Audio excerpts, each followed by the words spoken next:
All of the decisions surrounding the fifth-year options for the 2020 first round have been made, and we're reflecting on them today on the Locked On NFL Scouting Podcast.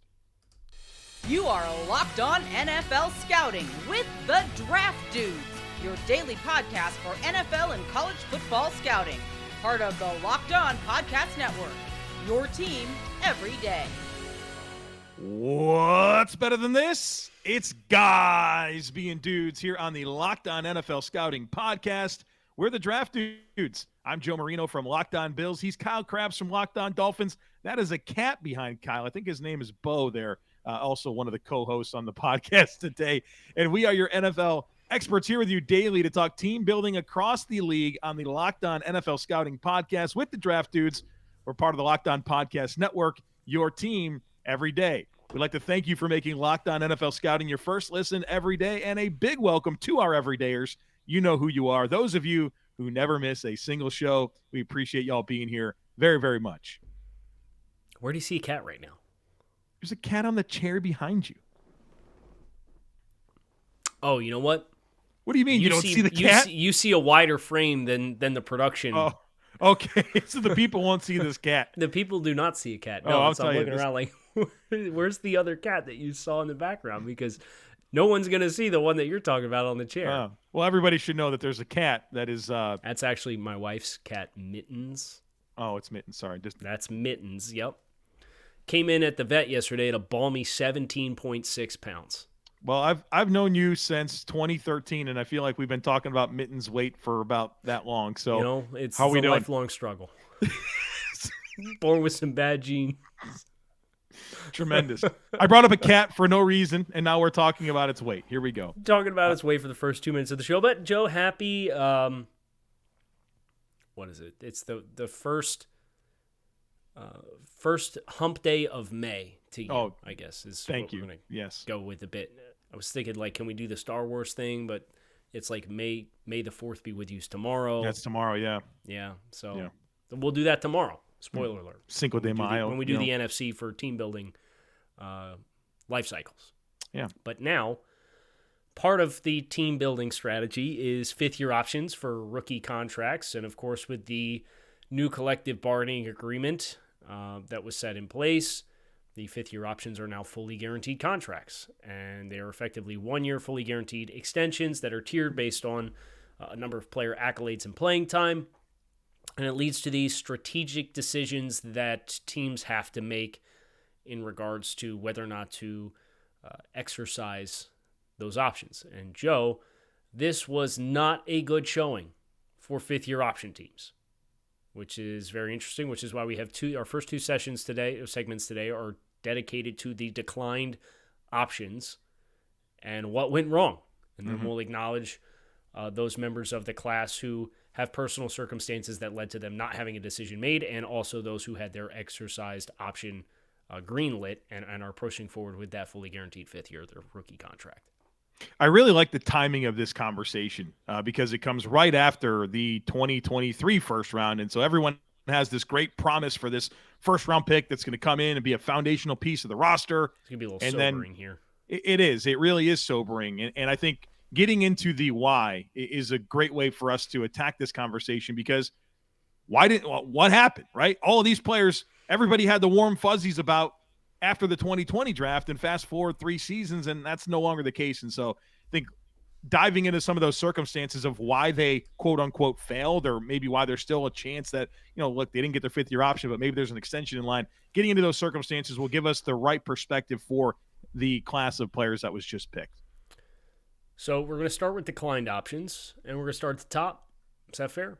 Yeah, let's do it at the top. Chase Young, defensive end, Ohio State Buckeyes, Washington Commanders, was a Tier 3 fifth-year option, so that was $17.45 million, which probably makes you wonder if the worst thing that happened to Chase Young's fifth-year option outlook was making a Pro Bowl his first season and becoming instantaneously a Tier 3. So from a price point perspective, that's $4.2 million more than what the fifth-year option would have been if he did not make the Pro Bowl his first season. Yeah, it was the defensive rookie of the year, Pro Bowler that first year, and then he didn't do anything for 2 seasons. I mean, 9 games in 2021, 3 last year, 1.5 sacks over the last 2 seasons. There just hasn't been enough there to point to over the last 2 years to say, hey, we're going to commit that type of change to you. And so I think the Commanders made the decision they had to, but I think him, as much as any of the players we're going to get into, I think has a chance to stick, right, to be healthy, showcase himself, and kind of change the conversation. But the last 2 years just were way too prohibitive to Washington for them to pick up that option. The peak was too far ago. There's too much that's happened since the high point and the inflection point. Like, he may not have even qualified for the playtime tier, right, if not for that rookie season. Right. So that level of jump in if he'd have been a basic at tier 1, I mean, you're talking over $5.3 million difference between what that fifth year option would have looked like or not. Now, I don't know if he didn't have the year that he did his rookie year and he had his sophomore and junior seasons of being an NFL player were what they still were, they're probably not exercising the fifth year option for $12 million either. Correct. Yeah. So the talent's obviously there. You just got to put it all together. Our next declined fifth-year option is linebacker, nickel, defender. Like, what are we calling Isaiah Simmons these days? From the Arizona Cardinals, the number 8 overall pick. Defensive back 7 player for the Arizona Cardinals. And I think that's part of the problem and how we got here, right? Yeah. This team came in and played him in 3 different spots, it felt like, in 3 years. Mm-hmm. So lack of continuity and ability to develop as a player who was a defensive weapon at the college level and was moved around by Brent Venables, and you were able to optimize him for his skill sets. But it didn't feel like the Cardinals had a plan to maximize him. And it felt like he took a step forward last year by being more of like a nickel space defender, but too little too late to justify a $12.7 million fifth-year option. You worry about this being Hassan Reddick 2.0 for Arizona, where they didn't find the right path for him, shows flashes towards the end of his run, and then goes somewhere else and becomes the player they drafted him to be. And so Simmons has had a nice little uptick, but I think as much as not necessarily solidifying a role, this is a regime change, right? You have a different GM and a different head coach in place here than the one that drafted him. And Monty Ossenfort seems very ready to reset a lot of this roster. And, Isaiah Simmons, certainly maybe that next in line. Yeah, he'll be a fascinating player. I think he's going to show a little bit more life this year, too. Of course, you feel like he found the position to play, and now you're going to change the coaching staff on him and the scheme on him. So you're not feeling warm and fuzzy about that, but he always felt like a player who's going to need a little bit of time. Yeah. And heaven forbid you put him in a consistent situation 2 years consecutively, and that may not come until year 5 and year 6 of his pro career, but he's one I'm not quite giving up on yet. It's just too much from a regime change standpoint and a team building perspective to justify the fifth-year option. Well, maybe Jonathan Gannon can use him like C.J. Gardner-Johnson, how he used him in Philly, and, everything can be on track. So interested to see how this plays out. C.J. Henderson is our next declined fifth-year option, number 9 overall pick by the Carolina Panthers, Jacksonville Jaguars, and was traded to the Carolina Panthers after, what, 1 season? Pretty quick. Yeah. So, I mean, you had a lot of thoughts on Henderson. He's played in Carolina. Mm-hmm. Talk to us about this decision for the Panthers now. Well, I just don't think he's shown enough. And obviously, I mean, they wanted to move on from him quick in Jacksonville. They got a decent return, all things considered, for what Carolina gave up. Dan Arnold and 5. They sent a 5 too, I think. Something along those 3 lines. And a 5 or 3 and Dan Arnold. But there's issues with C.J. Henderson. He's allergic to tackling. I mean, that's always been the issue with him at Florida. Like, everyone loves the feet and the hips and the man coverage upside and how much of an impact that can make, but there's more to it than that. And there's limitations and there's liabilities when he's on the field. And so continuing with him, I think not continue with him beyond this season makes a lot of sense for Carolina. Mekhi Becton, our next one with the New York Jets, took a major step forward his final year at Louisville, kind of injected all of this enthusiasm in what he can become. There's been some durability stuff. It sounds like from a Jets perspective, there's been some conditions around some concerns around conditioning and playing weight. And now we're flip-flopping in between left tackle and right tackle. And so just a general lack of continuity. And then you also tie in not a regime change, but a scheme change from what you had to now Nathaniel Hackett is the offensive coordinator and bringing in Aaron Rodgers. And Becton didn't play with Rodgers and Packers, so you know that doesn't help his outlook for being a member of the Jets. I don't know if you saw Randall Cobb signing with the Jets this morning. So just a lack of consistency. And the tackle floor is one of the higher fifth-year option price points here. I mean, the baseline was 13.5. I mean, that's significantly more than a lot of the other options that we have across other positions. I think continuity is the word. I mean, this is going into his 4th season, and he's had 3 different offensive coordinators, right? I mean, he was drafted with Gase, if I'm not mistaken. Yeah.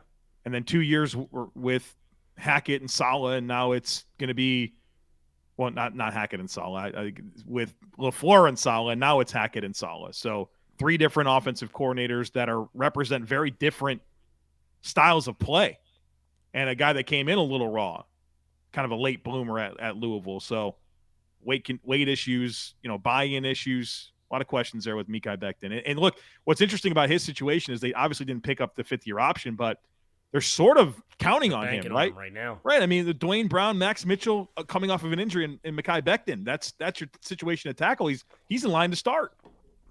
They need him to. Joe, we have Javon Kinlaw next, but before we get there, have you gotten in any betting action over at FanDuel lately?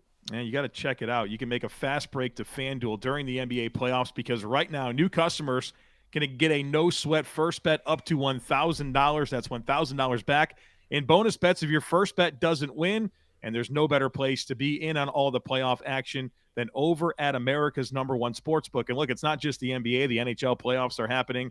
You got the MLB season is in full swing. The NFL future bets are available for you. So check it out. Visit FanDuel.com/lockedon and get a no-sweat first bet up to $1,000. That's FanDuel.com/lockedon. FanDuel, official sports betting partner of the NBA. Lifelong Florida Panthers fan, Kyle Crabbs checking in here since we're talking about other leagues. Up 1-0 on the Leafs, Joe. Oh, I'll root for that. I'll root for the Panthers. You just don't like Toronto because they almost stole the Bills. Of course, yeah. I'm always going to have a little bit of people don't forget, right? Yeah, I won't forget. Won't forget. All right, so Javon Kinlaw is our next declined option. He was a basic, not even a playing time. And I think availability, if continuity or consistency with Mekhi Becton was the word, I think availability for Javon Kinlaw is the word that comes to mind here. He's missed a significant amount of playing time, has not qualified for even the playing time tier, which there's 3 separate pathways for you to get there, including I think the floor is averaging or is having 50% of available snaps across your first 3 seasons is the easiest one to get, and we're not there. And as a result, Javon Kinlaw for $10.45 million, you just paid Javon Hargrave $20 million per season. Feels like they've went out and spent 2x what Kinlaw's 5th-year option would be to get the player that they wanted Kinlaw to be when they drafted him in the first place. Yeah, availability and impact, right? He hasn't been very good when he's been on the field either. So you got everything working against you if you're Javon Kinlaw. There were some reports out there when he was coming through about, some long-term health concerns, like how long of a career he can have, and I think those fears have been revealed very quickly here in San Francisco. Number 18, Austin Jackson, Miami Dolphins. Look, I would say continuity is another issue with the Dolphins. They've had 4 offensive line coaches in his first 3 seasons in the NFL. That's tough. It's going to be really hard, especially when you start at left tackle. And I think his best stretch of play was probably his first 6-8 games his rookie season when he played. Was his best stretch of play as a pro. So he was a left tackle, and then he was over at right tackle. and then he was back at left guard, and now they're trying to put him back out to right tackle again. He missed almost all of this past year except for a game and a half with ankle injuries. So this past year was going to be like the big leap year, or what they were banking on, the big leap year. You have a 1.5 game sample size to work off of, and at $14 million for a playing time qualifier, so he's a tier 2 fifth-year option. You just can't justify it for a player who has just not improved at all, and you're now playing musical chairs with to find him a spot. Yeah, taking a raw player like Austin Jackson at 18, and then, like you mentioned, the coaching staff changes within his own position group, playing multiple different spots. He hadn't been able to settle in, and obviously it looks like he's going to have a chance this year to maybe earn a starting role, and if it all comes together, that'd be great, but certainly not enough to point to pick up that option. Hey, by the way, another offensive line coach this year as well. So that's 5 in 4 years? Yeah. Man. And we talk, like you've heard it, it's generally understood that the most important positional coach is your O-line coach, and Miami's got to get that figured out. Dolphins fans wonder why you haven't had an offensive line for a decade. It's because you play musical chairs on your offensive line coach year over year over year over year over year. So hopefully Frank Smith, the OC, will have a little stabilizing hand as well as a former offensive line coach. Next declined option is K'Lavon Chaisson, pass rusher, Jacksonville Jaguars, pick 20 in this draft class. This was a pretty ugly stretch, Joe, from 10 to 21. And then, you acknowledge what happened at 22 with Justin Jefferson, and then you go to 24, and it continues to be ugly for fifth-year options. So just another player that, and lack of development feels like it's the consistent theme with these guys as well. Chaisson was always very promising, but kind of raw as a pass rusher, and we haven't seen him turn the corner, and he's lost snaps to more refined pass rushers in Jacksonville. 3 coaches in 3 years, right? For his career in Jacksonville, yes. Right? Peterson, yeah. Urban Meyer, and who was before Urban Meyer? Why can I not think of who this coach was? Was it Gus? It wasn't Gus, was it? There's some mystery Jaguars coach that his name is escaping me. That was there before Urban Meyer. Come on, who was this guy? Doug Marrone. Doug Marrone. What a forgettable human being. Yeah, there you go. So 3 coaches in 3 years. Well, don't forget Darrell Bevell, too. Brother. He's the interim. Yeah, Jordan Palmer says it, man. Sometimes teams bust players more than players bust teams, and that's just not going to give you a chance when you have that much turnover, and you're kind of a guy that you got to have a plan for, right? Chaisson, kind of a versatile player. You don't really love him as a true stand-up guy or a consistent hand in the dirt, but tapping into the versatility really matters, and knowing what he is as a player is going to allow you to tap into the versatility, and he's had no time to really have that consistency, and he's been – other guys have outperformed him. Of course, Josh Allen, even Dwayne Smoot on that edge rush situation. So there's a number of factors here, but he just hasn't been effective. And some of that's his fault, and some of that is just no continuity to lean into. Jalen Reagor, Minnesota Vikings, was a basic, not even playing time. He was drafted by the Eagles, was traded for, I think it was like a conditional 7. So they were just happy to move on and go a different direction. Minnesota brings him in. That basic tier was still almost $13 million. So the price point versus the production. And look, in Minnesota, you were the 4th option in the receiving game once Hockenson showed up. Maybe the 5th if you include Dalvin Cook. Just not a big enough role. And I think his skill set was probably a little too narrow coming out of TCU to justify a bigger role, and therefore without a bigger role, you can't justify the 5th-year option at that price point. Well, what was this, Howie Roseman's last mistake? He's went scorched earth ever since. On, man. The rest of the league's getting real tired of all this praise for Howie Roseman. So. Right, we can be reminded of something he did wrong, and that was draft Jalen Reagor before Justin Jefferson. But I think Eagles fans will take everything that's come since then. So he just hasn't made any impact. It was an easy decision for them to not pick this up. I think the next one was pretty easy of a decision too. Kenneth Murray. Mm-hmm. Kenneth Murray's a tier 1, so he didn't qualify for playtime tier. But it feels like, kind of like Austin Jackson, Kenneth Murray feels like the same player he was coming out of Oklahoma. kind of a narrow After skill 3 years in set. the pros, like you got to grow and expand and refine your skills a little bit. Yeah. And you think athletically like that there's the ceiling for him to develop into because he's got size and athleticism, but just too limited of a player in terms of how that actually shows up on the field with any level of consistency.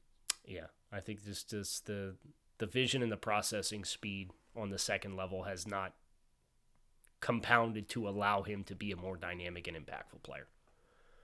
Cesar Ruiz. Cesar Ruiz gets the snake bite of being an interior offensive lineman that qualifies for a fifth-year option because they put all the offensive linemen in the same bucket together for some odd reason. Mm-hmm. Qualified for the playing time tier. Look, you're already paying Andrews Pete. I don't blame you as a cap-strapped team to pay a sufficient guard. He's a sufficient player. Right. But, dude, he's getting all these offensive tackles blowing up this fifth-year option rate. It's over $14 million fully guaranteed. I don't blame you one bit for turning it down. Yeah. I think Cesar Ruiz is a sufficient starting guard, but like you mentioned, for a cash or cap strapped team like New Orleans, they can't sit there and have a hard commit of what's the dollar amount for here if they were to pick it up? 14.175. Yeah, they can't do that. They can't have that. They're hard already number. desperate to get out of the Pete deal. Right. They can't do it. So circumstances here, although he's been over the last couple of years, he's been a reasonable starter.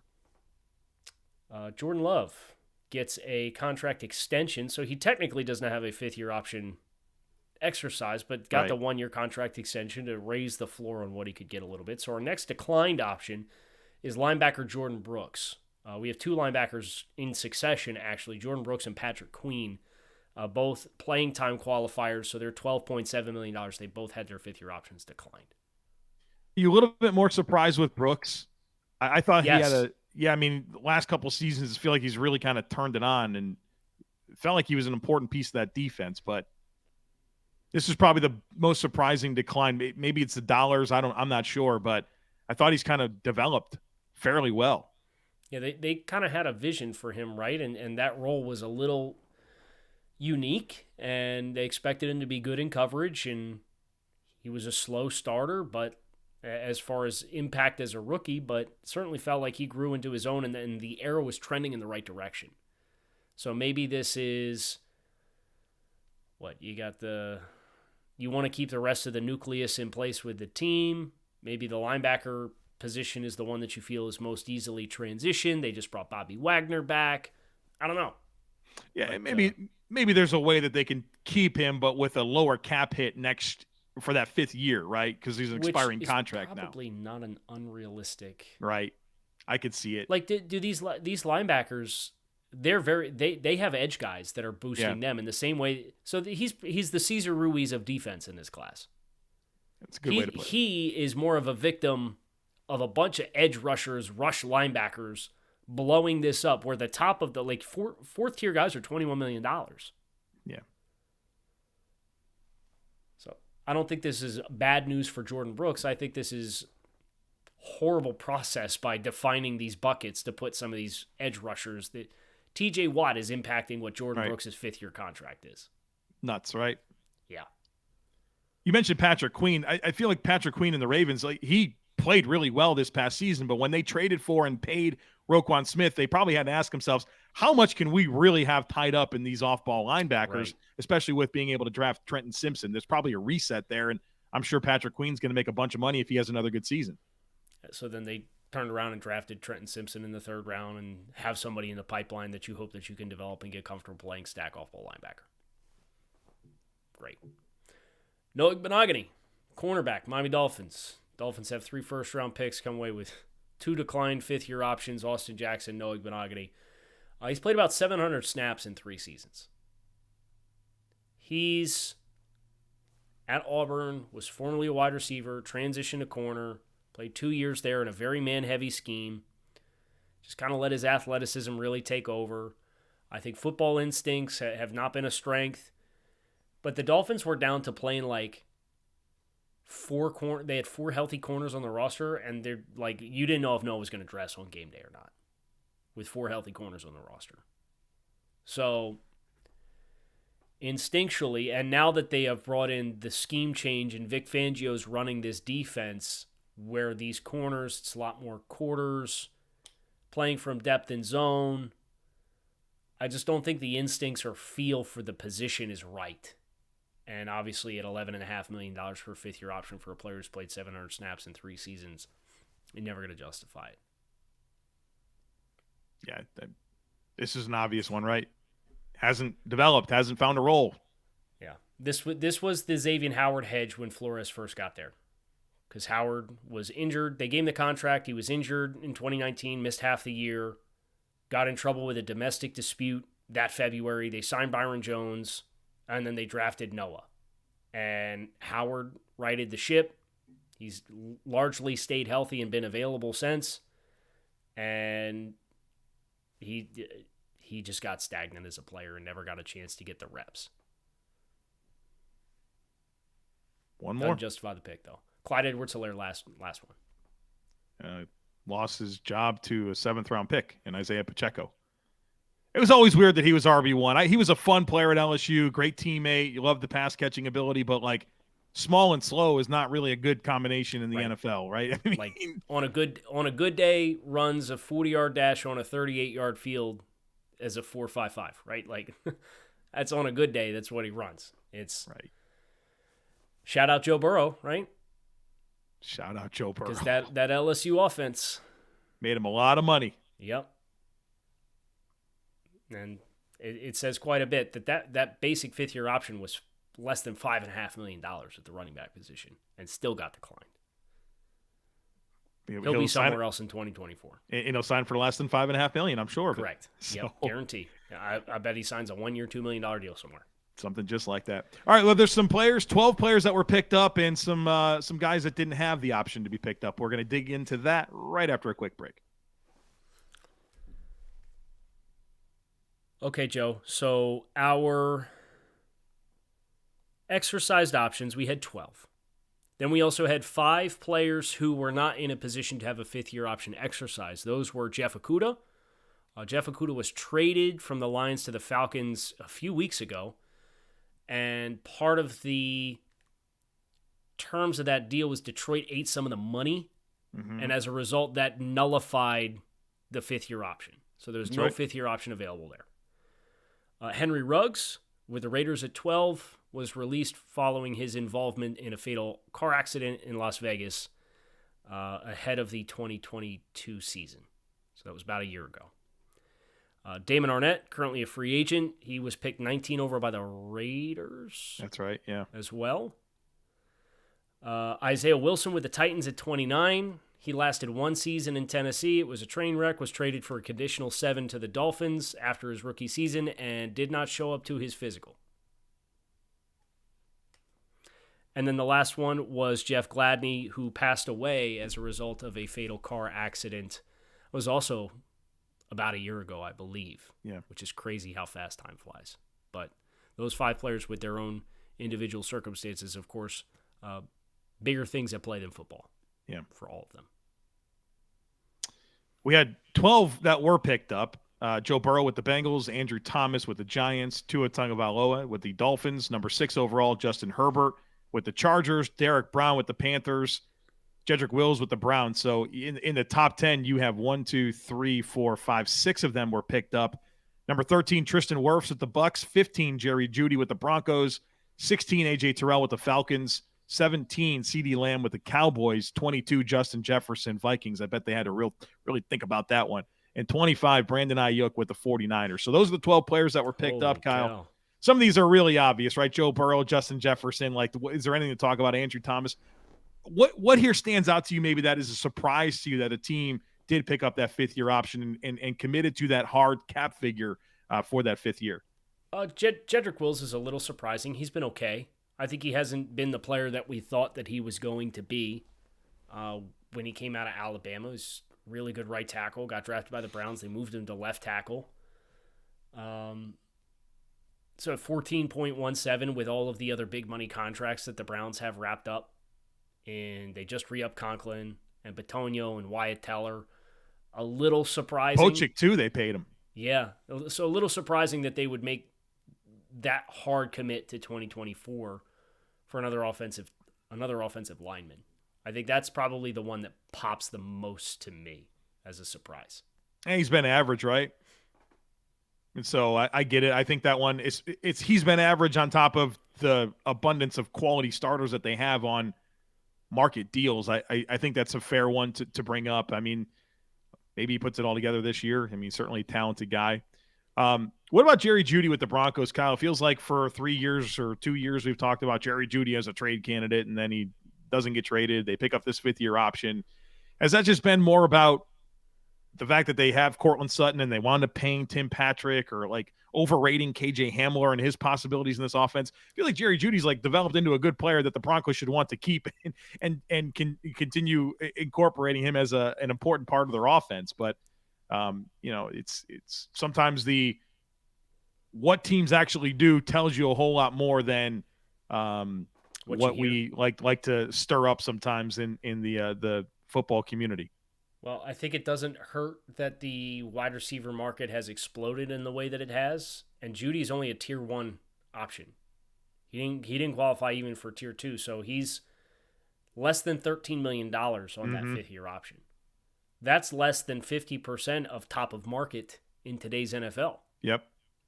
And oh, by the way, Justin Jefferson's going to get a new deal here in the not too distant future that's probably going to reset that even 35. more. It's got to be 35.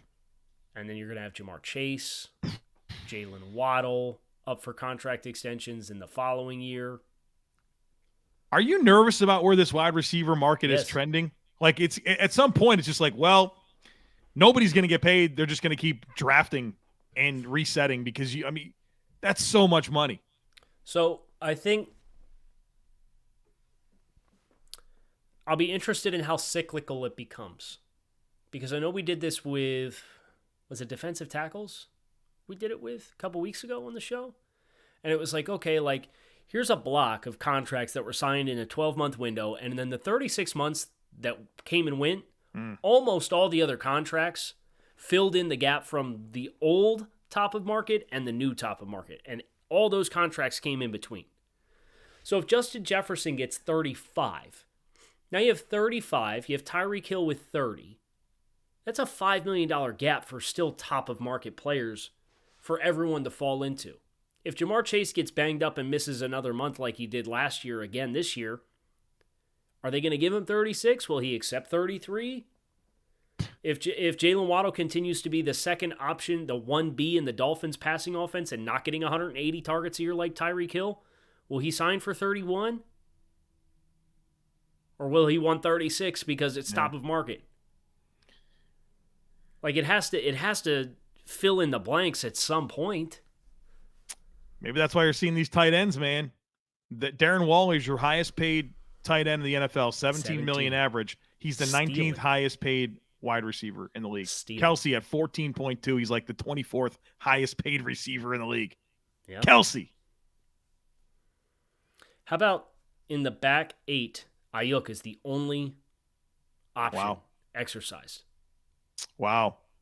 We always talk about the back 8, right? Whenever we get into that bottom 25% of the round, things get a little strange. And Ayuk, even, there's some rumblings that they could trade him. Right. Maybe that stems from kind of what they got a lot, they're paying Debo a lot and certainly McCaffrey now. But looks like they're sticking around, yeah. Fred Warner.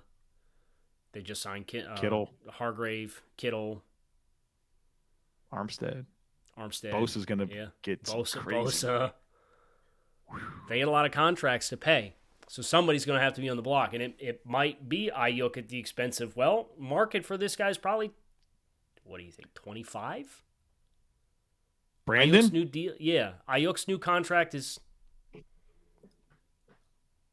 he's going to get more than Christian Kirk. Think so? Yes, I do. The Christian Kirk deal didn't have that big of an influence on this year's group. He had 1,000 yards last year. Crap. Ayuk? Yeah, he's getting paid. He's going to push for 20. He's going to be around 20. He's not going to get He's not going to get the Jacoby Myers, Juju Smith-Schuster stuff. He's different stratosphere. In a different offense, I think if you gave him more workload where you didn't scheme as many touches for Debo, and you didn't have McCaffrey now, in addition to what was already a strong running backfield and George Kittle, and I know Kittle's already lost some of the volume, but I think you could very easily extrapolate Ayuk into a different offense and feel like he's a 1,300-yard-a-season player. Yeah, and he's entering. This is his age 25 season. Yeah, he's going to get the bag. Yep. He's been really productive too, and they haven't even had like consistency at quarterback, man. Right. Yep. He's a really good player. So you can see, especially a team that needs to kind of get some cheaper deals on the books. And I get it. Maybe that's still in play for San Francisco, but I understand picking it up. You don't want to lose control over that player. There were 6 players who qualified for higher than the second of the 4 tiers. So we're Pro Bowl, at least one Pro Bowl. Joe Burrow, Chase Young, Justin Herbert, Tristan Wirfs, CeeDee Lamb, Justin Jefferson. Chase Young, the only one of those players not to have his 5th-year option exercised. I have two more observations. Do you have anything you want to sneak in here? No, these are fun. I like these. Keep going. So we did the back 8. The back 16, the back half of the first round had 3 of 16. CeeDee Lamb, Justin Jefferson, Brandon Ayuk. 3 wide receivers. The only ones to have their 5th-year option exercise were wide receivers in the back half of the first round. Trade up, baby. And I know Matt Miller made this observation. I know some other people made this observation. This was the COVID offseason. Mm-hmm.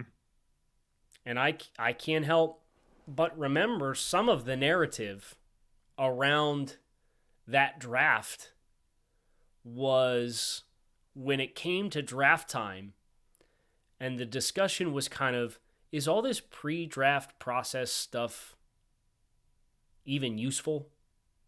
Is it helpful? Why do we waste our time with this stuff? The tape is the tape.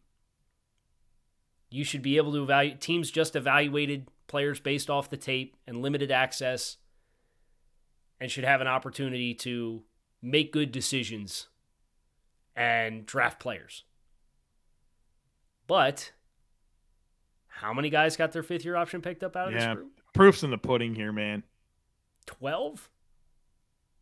12. Five less than the previous low for 5th-year options? Case in point, sir. Drop the mic. Get us out of here. All right. We're done here. Kyle Crabbs, Joe Marino, Locked On NFL Scouting. It's your teams every day here on the Locked On Network. We hope you guys enjoyed this discussion of the 2020 class and the 5th-year options and how each of the players that did not have their option picked up got to this point, as well as shouting out a couple of the standouts who did get their 5th-year option picked up. I'm Kyle Crabbs. He's Joe Marino. Hit subscribe on the podcast. Come back. See us again soon. Shout out to the everydayers. Hope to talk to you all again tomorrow as we go through defining the NFC teams for what team building life cycle they currently sit in. Hope to see you then. Peace.